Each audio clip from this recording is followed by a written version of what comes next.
भाजपच्या चित्रा वाघ यांनी मविया नेत्यांवर हल्लाबोल केलाय।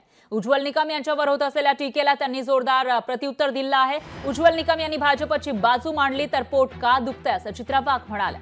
उज्ज्वल निकम भाजपची बाजू मांडणार असल्यानं विरोधकांना पोटशूळ उठलेला आहे असा हल्लाबोल चित्रा वाघ यांनी केला आहे। तर मवियाचे बोलघेवडे नेते खोटी माहिती पसरवत असल्याचा आरोप त्यांनी केलाय आणि अर्धवट ज्ञानींचा शिवसेना युबीटी मध्ये महापूर आल्याचं दिसतंय असंही चित्रा वाघ म्हणाल्या।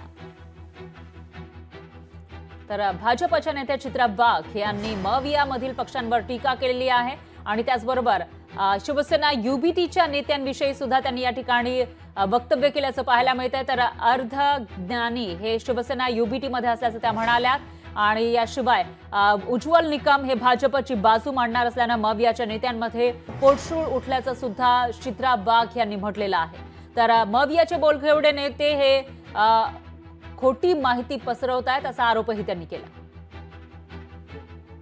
श्री उज्ज्वल निकम हे भारतीय जनता पक्षाची बाजू मांडणार समजल्यावर विरोधकांना पोटशूळ उठलाय।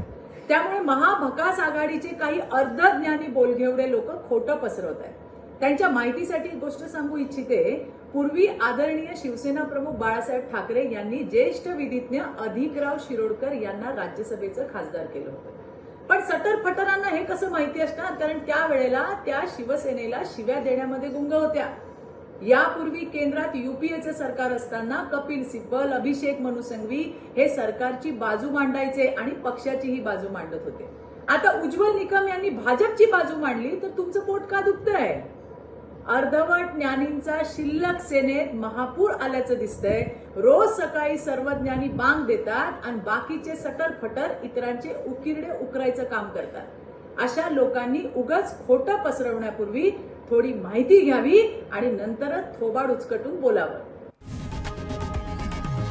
लोकशाही मराठी ऐका, पहा, जागरूक रहा।